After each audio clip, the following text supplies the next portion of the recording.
Right. విచ్చేసిన పత్రికా సోదరులకి ప్రజలందరికీ నా హృదయపూర్వకమైన నమస్కారం తెలియజేసుకుంటున్నాను. మీ అందరికీ తెలిసినట్టుగానే ఎన్డీఏ ప్రభుత్వంలోకి వచ్చి దాదాపు సంవత్సరంన్నర పాటే కాలమైంది. ఈ నరలో ఎన్నో చరిత్రలోనే నిలబడేలాంటి విధంగా ఈరోజు ఎన్డీఏ ప్రభుత్వం నారా చంద్రబాబు నాయుడు గారి నాయకత్వంలో నడుస్తుంది. మరి ఈరోజు ముఖ్యంగా మనం చూసుకుంటే సూపర్ 6 చూసుకుంటే సూపర్ హిట్ అయిందని చెప్పి ఈరోజు జనాలందరూ చెప్తున్నారు.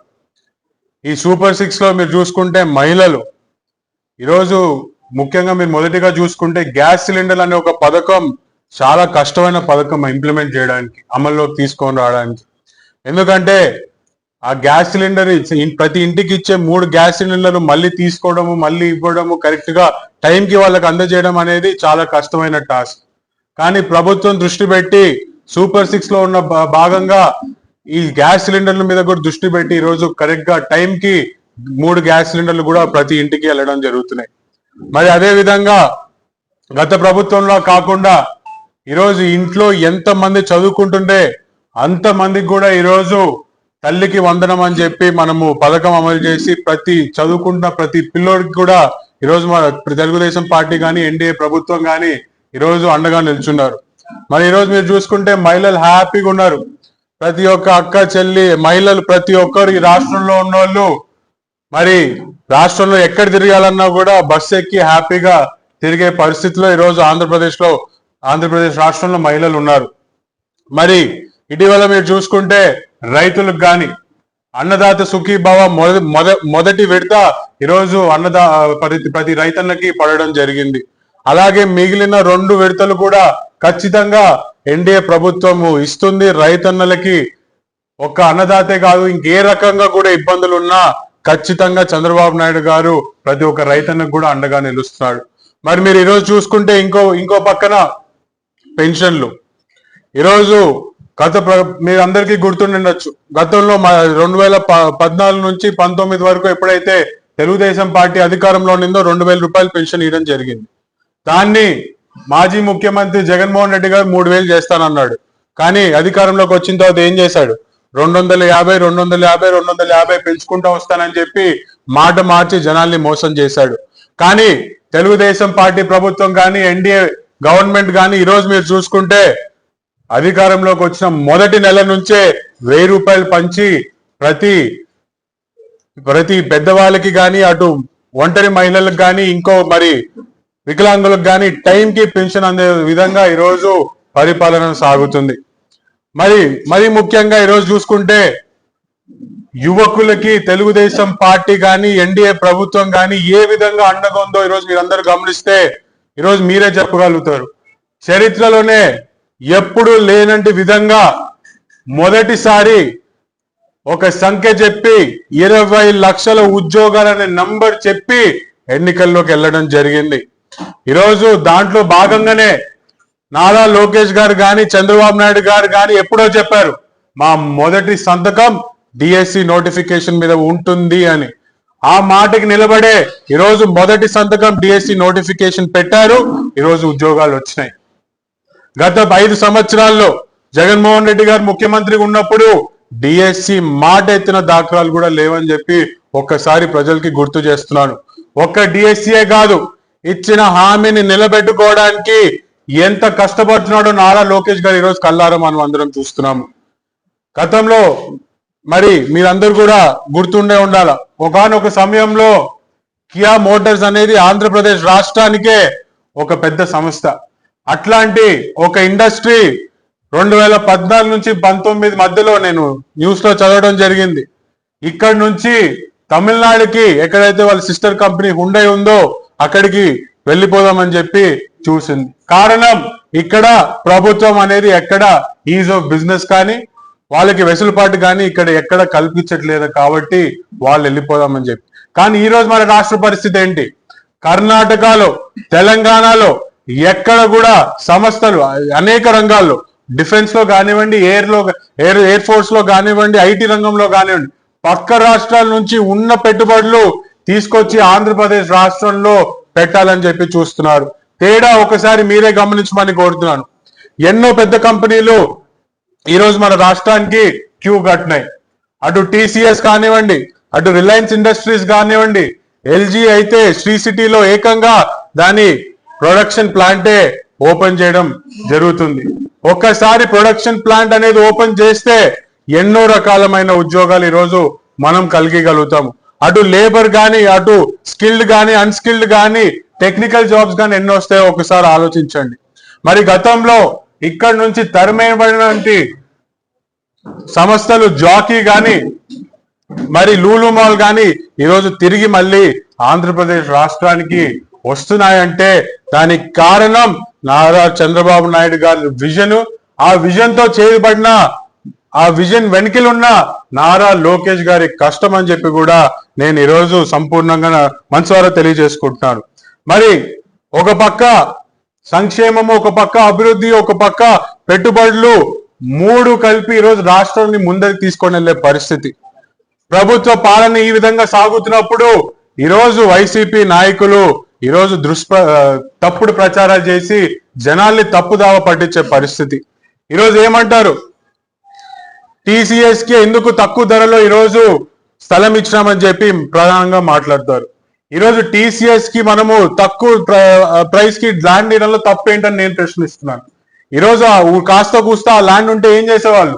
జగన్ గారి ప్రభుత్వం ఉంటే దాని మీద కూడా అప్పు తీసుకొని వచ్చి మళ్ళీ డబ్బులు పంచేవాళ్ళు, లేదా దాన్ని ఒక డెడ్ అసెట్ గా పక్కన పెట్టేవాళ్ళు. ఇప్పుడు అక్కడ టీసీఎస్ రావడంతో కొన్ని వేల మంది యువకులకి మనం ఉపాధి కల్పించిన వాళ్ళం అవుతాం. కొన్ని వేల మంది యువకుల భవిష్యత్తు తీర్చిదిద్దిన వాళ్ళం మనం అవుతామని చెప్పి చేస్తున్నప్పుడు తప్పేముందని చెప్పి నేను ఈరోజు ప్రశ్నిస్తున్నాను. మరి ఈ జిల్లాలో ఒక యువకుడు ఉన్నాడు. అంటే ఈ జిల్లాలో తక్కువ, రాష్ట్రంలో ఎక్కువ తిరుగుతూ ఉంటాడు ఆయన. నిన్న కాక మొన్న ఆయన మిథున్ రెడ్డి గారిని అరెస్ట్ చేస్తే ఆయనను కలవడానికి వెళ్ళాడు. కలిసి బయటికి వచ్చి చాలా హాస్యాస్పదంగా మాట్లాడినాడు.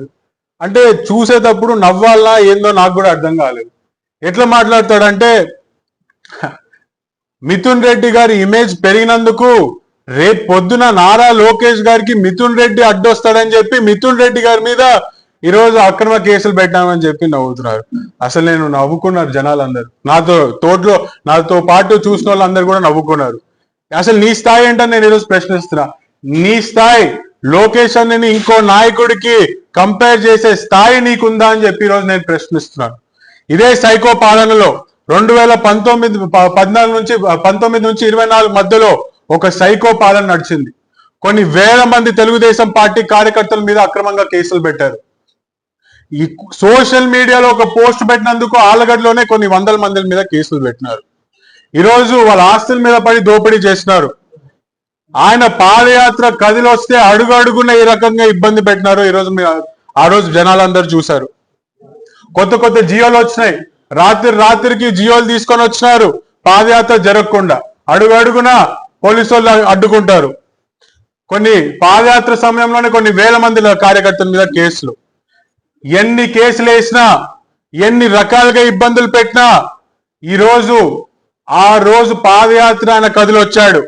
మాలాంటి ఎంతో మంది కార్యకర్తల మీద కేసులు పడినా, ఆ రోజు ఇబ్బందులు పడిన ప్రతి ఒక్క తెలుగుదేశం పార్టీ కార్యకర్తకి ధైర్యం ఇచ్చే విధంగా ప్రతి అడుగు పాదయాత్ర సాగించాడు మీ సైకో పాలనలో.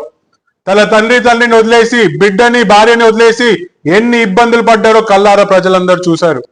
ఈరోజు ఆయన ఒక్కడు ఏకతాటిగా నిలిచినందుకు యావత్ తెలుగుదేశం పార్టీ కార్యకర్తలు ఎక్కడున్నా ఒకటే ఆయన కష్టాన్ని చూసి పనిచేశారు. అట్లాంటి నాయకుడితో ఇంకో నాయకుడిని పోల్చే అర్హత కూడా మీకు లేదని చెప్పి నేను తెలియజేస్తున్నాను. మరి ఈరోజు ఆంధ్రప్రదేశ్ ఒక స్టేట్, రైజింగ్ స్టేట్ ఆఫ్ ఇండియాగా ఉందంటే దానికి కారణం నారా లోకేష్ గారు. ఈరోజు మీరు స్నానం చేయకుండా డావోస్ కి పోయింటారేమో, చలి ఎక్కువ ఉందని డావోస్ కి పోకుండా ఉండింటారేమో, కానీ లోకేష్ అన్న ఒక డావోస్ కే కాదు, ఎక్కడ ఆపర్చునిటీ కనిపిస్తే అక్కడికి వెళ్ళి ఈరోజు ఆంధ్రప్రదేశ్ రాష్ట్రానికి పెట్టుబడులు తీసుకొని వచ్చిన ఘనత నారా లోకేష్ గారిది. మరి మొన్నటికి మొన్న మీరందరూ చూసుంటారు, నేపాల్లో మన తెలుగు జనాలు ఎంతో మంది ఇరుక్కొని ఉండినారు, ఇబ్బంది పడుతున్నారు. ఆయన సభని క్యాన్సిల్ చేసుకొని స్పీచ్ ని క్యాన్సిల్ చేసుకొని ఒక కమాండ్ సెంటర్ లో కూర్చొని ఏ విధంగా ప్రతి ఒక్క తెలుగు వాడు మళ్ళీ మన రాష్ట్రానికి వచ్చేంత వరకు నిద్రపోకుండా ఫ్లైట్ లేసి మరి ఆయన మానిటర్ చేస్తూ ఈరోజు చూసుకున్న మనసున్న నాయకుడు నారా లోకేష్ గారు. అట్లాంటి నాయకుడితో మీరు ఇంకో నాయకుడిని పోల్చే మీ పార్టీలో కాదు కదా, ఈ దేశంలోనే ఏ నాయకుడు ఉండినాడు అట్లాంటి నాయకుడు. దయచేసి ఇంకోటి మాట్లాడుతూ అసలు తెలుగుదేశం పార్టీ జనాలకి ఏం చేసిందని చెప్పి ఒక ప్రశ్న అడిగాడు. అక్కడ మీలాంటి మరి పత్రికా సోదరులు మీకంటే మెరుగ్గిచ్చినారు కదా పథకాలు అని చెప్పి అంటే ఎవడబ్బా సొత్తు అంటాడు. అంటే ఇప్పటికి కూడా మీరు మీ భాషను కానీ మీ ప్రవర్తన కానీ మార్చలేరు. ఎవడబ్బా సొత్తు అని చెప్పి కొన్ని 100 కోట్లు వెళ్ళి వైజాగ్ లో మీరు ఖర్చు పెట్టి భవనాలు కట్టారు. ఎవడబ్బా సొత్తు అని చెప్పి కోట్లు పెట్టి బాత్రూమ్లు కట్టించుకున్నారు. ఎవడబ్బా సొత్తు అని చెప్పి మీరు ఆడుదాం ఆంధ్ర అని చెప్పి కొన్ని 100 కోట్లు జనాల డబ్బులతో స్కామ్ చేసినారు. ఎవడబ్బా సొత్తు ఇదంతా? 100 కోట్ల స్కామ్, 100 కోట్లు మరి ఆడుదాం ఆంధ్రాకి ఆ రోజు బడ్జెట్ అలోకేట్ చేస్తే ఆ 100 కోట్లు కూడా సరిపోదని చెప్పి మళ్ళీ స్టేట్ ఫండ్స్ లో చిల్లు పెట్టినారు. ఆడుదాం ఆంధ్రాలో ఏం జరిగింది? 100 రూపాయల బ్యాట్ ఉందనుకోండి, ఉదాహరణకి 400 రూపాయలు చూపిస్తారు. ఆ 100 రూపాయల బ్యాట్ 4 బాల్ ఆడంగానే బ్యాట్ ఇరిగిపోతుంది. ఆ బట్టలు ఒక్కసారి వేసుకుంటే ఇంకోసారి వేసుకునే పరిస్థితి లేదు. ఇవన్నిటికంటే పెద్ద జోక్ ఏంటంటే ఆడుదాం ఆంధ్ర అనే కాన్సెప్ట్ ఎందుకు వచ్చిందండి? చిన్న ఊర్లలో పల్లెలలో ఎవరైనా స్పోర్ట్స్ లో బాగా ఎంకరేజ్ చేయాలని చెప్పి వాళ్ళని పైకి తీసుకొచ్చాలని చెప్పి ఆడుదాం ఆంధ్ర. కానీ జరిగింది ఏంటి? వైసీపీ కార్యకర్తలు వాళ్ళ పిల్లలు వాళ్ళ టీములు ఫామ్ చేసుకొని ఎందుకు ఇదే బైరెడ్డి సిద్ధార్థ్ రెడ్డి గారి ముచ్చుమరి గ్రామంలో ఈరోజు వేరే వాళ్ళ ఎవరో టీం గెలిచిందని కొట్లాట పెట్టుకొని వైసీపీ నాయకులకి కప్పు ఇప్పించుకున్నారు. ఇంకా మాత్రం సంబరానికి ఆడుదాం ఆంధ్ర ఎందుకు? ఇంత పెద్ద డ్రామా ఎందుకు? ఈరోజు అక్రమ కేసుల గురించి వీళ్ళు మాట్లాడుతున్నారు. అక్రమ కేసులు అంటే 2014 నుంచి 19లో చూసాం. నోరు తెరిస్తే ఒక కేసు, బయటికి అడుగు పెడితే ఒక కేసు, ఓ ధర్నా చేస్తే 4 కేసులు. అదే అక్రమ కేసులు. అది మీ అదృష్టమో దురదృష్టమో తెలియదు కానీ ఇప్పటికి కూడా మా నాయకులు మీ మీద దృష్టి పెట్టుకుని ఉన్నారు. అభివృద్ధే మన ధ్యేయంగా ఈరోజు మా ప్రభుత్వం నడుచుకుంటుంది. అదే మేము కేసులు పెట్టి మిమ్మల్ని ఇరికియాలనుకుంటే మొన్ననే మీ జగన్మోహన్ రెడ్డి గారి కారు కింద ఒకరు పని చనిపోయినాడు. అది జాలదా మాకు మీ పైన కేసు పెట్టి లోపల వేయడానికి? కొన్ని మీరు బయటకు వచ్చి ఎవడబ్బా సొత్తు అనే మాట్లాడే చనువు కూడా మీకు ఉండేది కాదు ఒకవేళ మేము కనుక మీలాగా ప్రవర్తించుంటే. దయచేసి ఇప్పుడైనా మీరు తెలుసుకోండి, జనాలకు ఉపయోగం వచ్చే సూచనలు ఇవ్వండి. ఖచ్చితంగా ఎన్డీఏ ప్రభుత్వం కానీ లోకేష్ గారు కానీ మేము కానీ దాన్ని పాటించి ముందరికి వెళ్తాం. జనాల్ని తప్పుదావ పట్టాలని చూస్తే మాత్రం దయచేసి మీరు గుర్తుపెట్టుకోండి, ఎవరు చూస్తూ ఊరుకోరు. మీరెంత దూరం మా ఇంటికి మీళ్ళు ఎంత దూరమో మీళ్ళు కూడా మాకు అంతే దూరం. మేము కూడా మీ భాష బట్టే మా భాష కూడా ఉంటుందని చెప్పి గుర్తుపెట్టుకోండి. ఇక్కడ చూస్తూ ఎవరు కూర్చోరు. ఈ వైసీపీ ప్రభుత్వం ఏదైతే జనాల్ని తప్పుదావ పట్టాలనే ఒక స్పియర్ క్యాంపెయిన్ స్టార్ట్ చేశారో ఖచ్చితంగా దాన్ని ముగించే విధంగా మేము కూడా ఇంకో క్యాంపెయిన్ స్టార్ట్ చేస్తున్నాం. రేపొద్దున అది ఇంట్లో కూర్చొని ప్రెస్ మీట్లు పెట్టేది కాదు. అవసరమైతే ఏ ఊర్లో అయినా ఫీల్డ్ మీదకి వెళ్ళి వీళ్ళు చేసే దుష్ప్రచారాన్ని ఎదుర్కొండే ఒక ప్రక్రియ తెలుగుదేశం పార్టీ తొందరలోనే మొదలు పెడుతుందని చెప్పి కూడా తెలియజేస్తూ ఇప్పటికైనా బుద్ధి తెచ్చుకోండి. నోరు ఎంతలో మాట్లాడాలో అంతలో మాట్లాడి విమర్శించండి, కానీ భాష చూసుకొని మాట్లాడండి. ఎందుకంటే మీరు భాష తప్పితే మేము ఇక్కడ దాటడానికి సిద్ధంగా ఉన్నాం. వెనక్కి తగ్గే క్వశ్చన్ కూడా ఉండదని చెప్పి తెలియజేసుకుంటాం. ఇంకేమైనా క్వశ్చన్లు ఉన్నాయంటాడు.